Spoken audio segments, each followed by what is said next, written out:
While I'm de-icing here, I just thought I'd give you guys a bird's eye view of a Navajo. You want to see what a bird's eye view of a Navajo looks like? Something like this. Ground, Juliet Bravo, Bravo's apron 1 with information. Charlie, be a VFR flight to Langley. We'd like to depart to the east first, and then Langley, we're operating on a ferry permit. Guess we're gonna do this. My biggest concern is not so much the drag caused by the flat surface here, but if we look at the side profile, it's the ridges caused at the top here and the bottom. Okay, here we go, I guess. Wish me luck.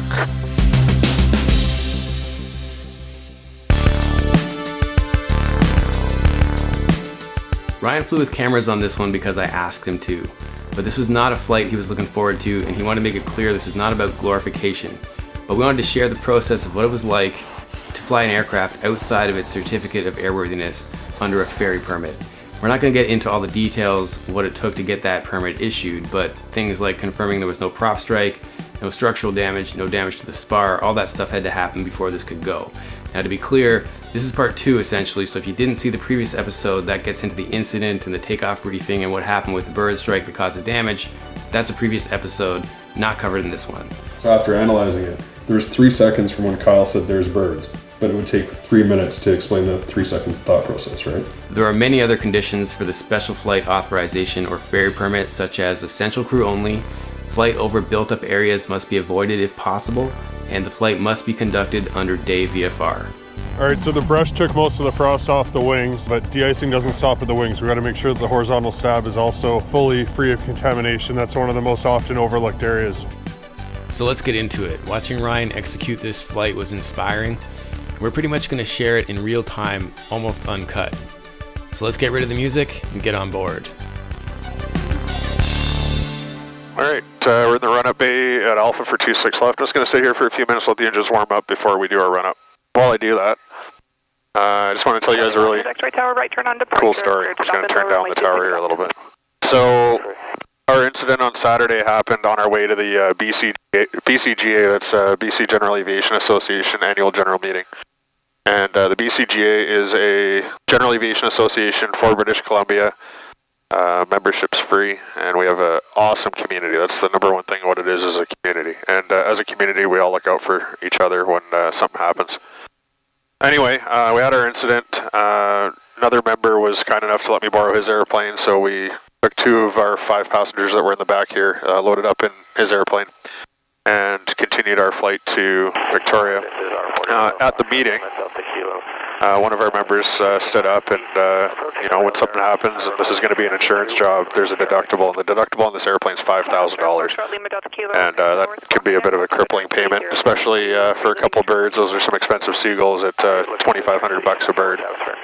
Anyway, one of the members stood up and maybe proposed that they pass around a hat or, you know, give an email address for e-transfer to help cover the deductible to help make my day a little bit less bad. I'm not used to accepting things from people. It's a hard thing for me to do. I'm a really bad recipient of gifts. And for a guy who talks a lot, I'm speechless in that in 36 hours, the community, by everybody chipping in a little, had the $5,000 deductible for this incident covered. So from the bottom of my heart, I want to thank everyone who contributed and everyone who sent kind words, because number one thing is we're a community, and as a community we look out for one another, and I can honestly say that people took that to heart in my moment of need, and for that I am grateful, and encourage other people to look out for their fellow aviator or fellow man, fellow woman, whatever it may be. So thank you. Alright, that said, get the emotional bit out. The engines are nice and warm, so we're going to go ahead and do a run-up check. Let's grab our handy-dandy checklist here. The brakes are set. Yeah, one of the big things I wanted to talk about for this flight was the importance of a before takeoff briefing. So when this incident happened last Saturday, we had 6 people on board, myself and 5 others, and they all happened to be pilots. And even when I'm on my own, I like to, as much as I can, make it a habit to give a thorough before takeoff briefing. Alright, there's the run-up is complete. We're going to go ahead and next thing is the takeoff briefing. So this is super important before every flight, IFR or VFR. So today we're going to do a VFR departure off runway 26 left in Pitt Meadows, so approximately 5,000 feet available. We're going to start at taxiway Alpha. Actually, you know what, we're going to take a backtrack and take the whole displacement today, just given what we're facing. So We'll backtrack, we'll depart. I'm going to go static brakes until we hit 30 inches of manifold pressure. The turbos will kick in, we'll release the brakes, and away we go. If anything happens before 85 knots, we're going to reject the takeoff, power to idle, max brake, stop on the runway. After 85 knots with sufficient runway, same thing, reject the takeoff. Throttle to idle, max brakes, we're going to stop on the runway. After 85 knots with insufficient runway, we're going flying. If it's an engine failure, we're going to confirm max power. We're going to get off the ground here, positive rate, gear up, the flaps up. We're going to identify, verify, feather the failed engine. We'll secure it, return back to pit meadows. Weather's not an issue. If this wing causes us an issue, we're having control abilities, we're just going to fly the airplane. And we're not going to stop flying until we reach either the runway or the scene of the accident. We're going to keep all the turns shallow. Everything goes normal, we're going to take off. It'll be a left turn out. I'd imagine they might give us a right turn out to the east. We're going to do some aerodynamics tests just to make sure everything's going to be good for landing in Langley, and away we go. Any questions? Didn't think so, because I'm the only one here. So on Saturday, I gave that exact briefing. And sure enough, right around 85 knots, we took out a couple seagulls. So that reverted to part 2 of the briefing, which is if something happens at 85 knots or after 85 knots with sufficient runway. We had sufficient runway, so we rejected the takeoff. Why am I telling you this? Because briefings are great. Approach briefings, takeoff briefings, pre-flight briefings, safety briefings. But all these briefings are only as good as the actions that we take from them afterwards. There's no point in briefing if we're not prepared to follow through on that briefing. So I ask each of you, do a takeoff briefing. Brief what you're going to do, and then be prepared to actually do it, because if you're not prepared to do it, it's just words. All right, continuing on. Cowl flaps are open, trim is set, flaps are up, lights are on, fuel selectors are on the mains, props are full fine. Ice protection is not required, and we got a chunk of the boot missing on the right wing, so boots aren't going to do much for us. Directional gyro is unserviceable on the right. That's going to be fixed as soon as we get to Langley here for the annual. And the HSI is good on the left. Altimeter is set twice and cross-check. That's to the line. Below the line, we're going to go, transponder is on alt. Mixture's rich, boost pumps coming on. Time, 10 a.m. And away we go. Ran into the airport manager here, Guy Miller. He's a pretty accomplished pilot. Used to fly 747s for the airlines and was a snowbird pilot for the Canadian Air Force demonstration team and flew fighter jets. And he was out looking at the damage the other day, and he said he'd flown airplanes with worse battle damage than that. So I just asked him if he had any tips. He told me to arm my ejection seat and wear a parachute. So I'm feeling super comfortable about this. So one of the considerations here is going to be if there's going to be any reduction of airflow over the aileron on the right side. So my plan is to do a normal takeoff. I'm going to rotate a little faster than normal. We'll climb out nice and gentle. We'll just make nice gentle turns. It's only 8 miles to Langley. Thing is though, Langley's got a 2,500 foot runway, so it's a little bit short for this airplane on the best of days. You got to be on your numbers. So I don't want any surprises at 200 feet as I slow to ref speed. So we're going to take off out of here, and I'm probably going to depart to the east, and we're just going to try the airplane out in landing configuration at ref speed, just so we can predict what the handling characteristics are going to be like on final in Langley. All right, we're going to leave no runway behind us on this one in case we do need to reject for control issues. We're going to have everything available. Tractor 155, ground, sorry, say again? Tractor 155, Safe 1, there's a group of seagulls that I was looking for. They've landed on Charlie at 26 left. Looking if I can get out there before the aircraft departure. Tractor 155. So we're going to be here for a minute. Negative. We've got inbound traffic as well, so they do need to depart for the inbound traffic to land. Roger, Tractor 155. Chile Bravo Bravo Tower, just use caution. Birds are reported around the vicinity of Charlie and runway 26 left. Left downwind departure, cleared for takeoff, runway 26 left. And Tower, we're going to decline the takeoff clearance. We're ferrying this airplane due to a seagull strike the other day, so we'd like the birds cleared before departure, please. Chile Bravo Bravo Tower, roger, then exit the runway to taxify onto Alpha and hold short runway 26 left. Okay, we're going to exit on Alpha, and we'll hold short 26 left, Chile Bravo Bravo. Uniform Zulu Delta. Okay, so we're in position, and the airport just reported birds exactly where we hit them on Saturday. So Did you want the Tower wanted to get us out so they could get an arrival on, and I'm going to say poo-poo to that. Because, yeah, if we're going to mitigate risk, we're not going to risk taking another seagull to an already seagulled up airplane. So if that means we got to taxi clear and hold short and wait, so be it. going to kill the fuel pumps here while we wait, and what I do in that case is I throw a checklist in the throttle so that I can't grab it without knowing that there's something left undone from a checklist that's been previously completed. Tractor 155 ground, do you need to go into the runway to scare the birds? Negative, I can remain holding short of the runway. Roger. It looks like they're going to use a pop flare to get the birds off. I can see them there now. Julia Bravo, Bravo Tower, the tractor, or the staff vehicle is just carrying the birds now. You can line up, backtrack and line up runway 26 left. Backtrack, line up runway 26 left, Julia Bravo, Bravo. Pumps going back on, checklist removed, mixtures rich. Before takeoff checks are complete again. Tractor 15 ground, proceed via Charlie's apron 1, and just to confirm the birds are off the runway. Affirmative. It looks like they are hovering around the threshold on the numbers of 8 right for now. Tractor 155 ground, roger.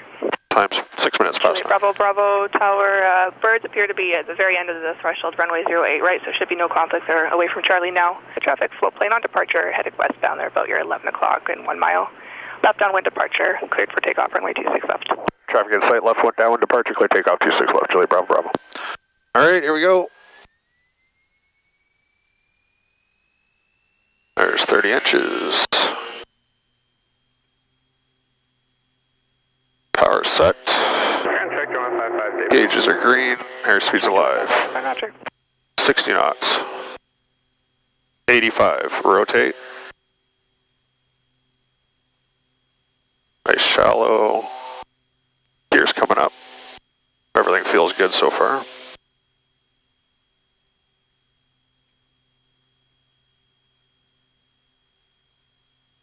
A bit of a quicker climb here.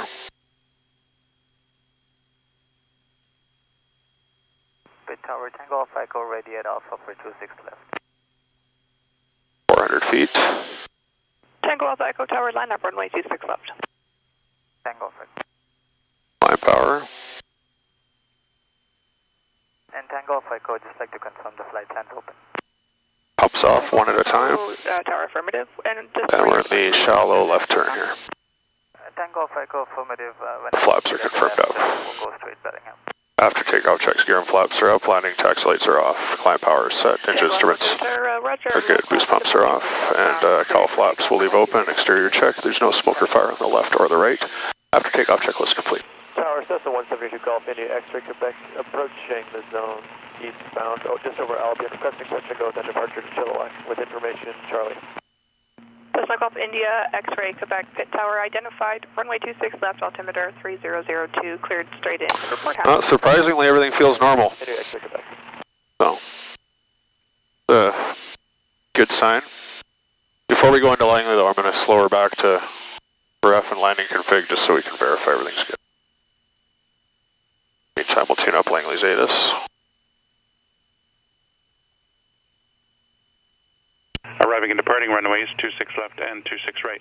IFR approach RNAV runway 01, landed and departing runway 01.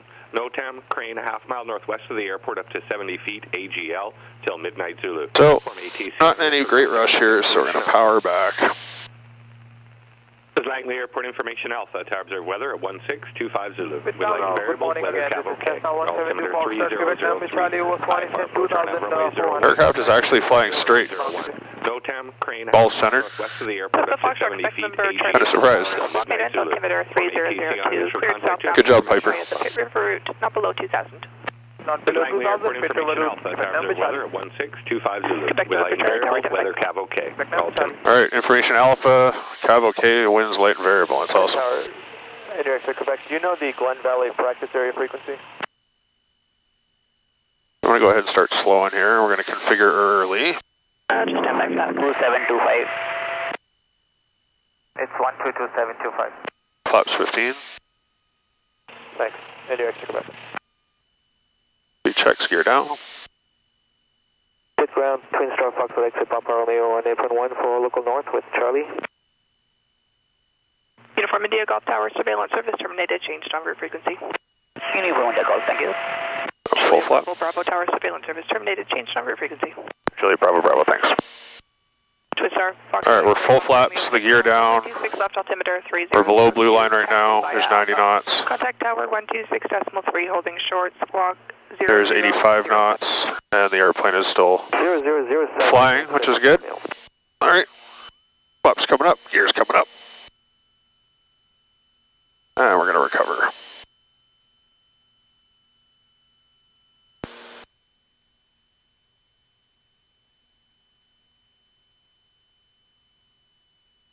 Langley Tower low, it's Navajo Charlie Golf Juliet Bravo Bravo. Navajo Golf Juliet Bravo Bravo, Langley Tower. Hey, just between 200th and 232nd with information Alpha, we're inbound full stop going to Langley Aerostructures. Juliet Bravo Bravo Tower, roger, the wind is calm. What runway would you like? I would like to land runway 25 so we're not approaching over a built-up area, please. Juliet Bravo Bravo Tower, roger, cleared to right base for runway 25. Right base runway 25, Juliet Bravo Bravo. All right, so what I do is set my HSI for 25 so I have a nice little visual reference. And we'll start turning in towards the airport. We're 3.5 miles from the Langley Airport.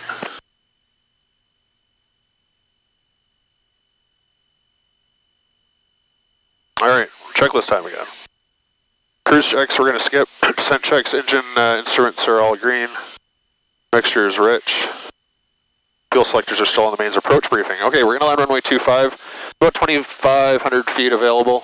Come in over road, we're going to approach at 85 knots. We'll hold blue line as long as possible, but we will have to duck under for this runway. I'm going to put it right on the numbers. If we go more than 200 feet past the numbers, we're going to go around, try it again, and be full flap landing.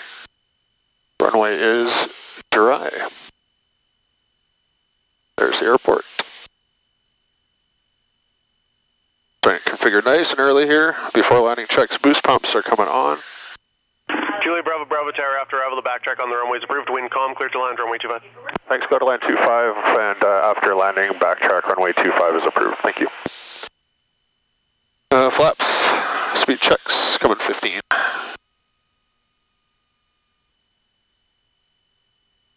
Speed checks on the gear, it's coming down. Keep my hand on the handle until I see 3 green. Gears down, 3 green. Landing lights, taxi lights, turn them on. Check the brakes, that's good. And I got mixtures, flaps 25, and the props to go. Set ourselves up with a nice, stable final here. Langley Tower, good morning, 172. I got it slowed to 100 knots, so I'm just over blue line. Meadows in the climb from 1700 to 2100. Will pass above your zone towards Bellingham. So the Golf Tango Alpha Echo, Langley Tower, good morning. Proceed southbound, altimeter 3002. 3002, Tango Alpha Echo, thank you. All right, here we go.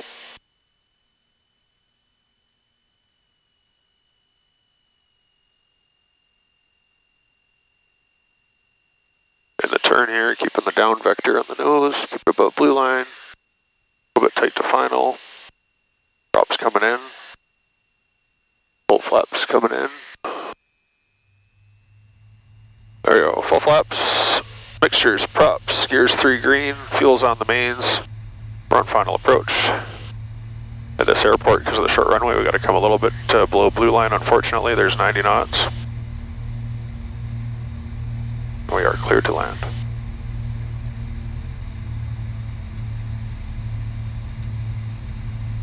Chose to land this direction with the winds calm, so we're approaching over open fields instead of over the city there, just in case something happen. You could argue what happens in the go around, but it is what it is. All right, coming off 90 to ref of 85. And it doesn't have to be smooth, it just has to be accurate.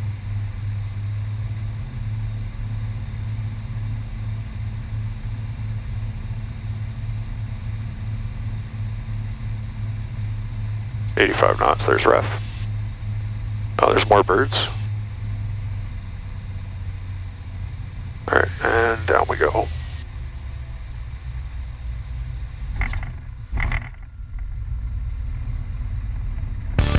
Short field landing, it's about where you put it. Alright, so I hope you enjoyed that one. Thanks again to Ryan for being willing to put himself out there, and I hope you did check out part 1 before this one, because that'll answer a lot of questions. There's also a whole bunch of links in the description and some additional context. Thanks again to sponsors and Patreon supporters for helping me create this content. At this point, there's more than 150 episodes in the back catalog. It's crazy.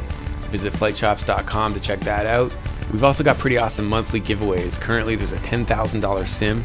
And while you're there, please join the mailing list so we can reach you outside of YouTube for notifications and news, but I never send out any spam.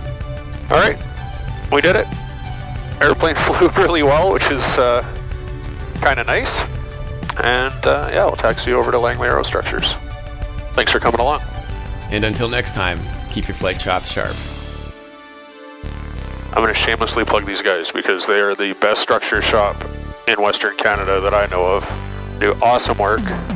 One of the only places you can go have an airplane rebuilt completely and it comes out and flies straight. So these guys are awesome. They take good care of me, of us. They're a founding sponsor of BCGA, so they look after the community. So I do everything I can to bring stuff I break here for them to fix because they're a good bunch of guys. That's Anthony. Hi. Anthony and Ryan run Langley Aero, and that's Eric. He's the structures wonder man who's gonna fix that.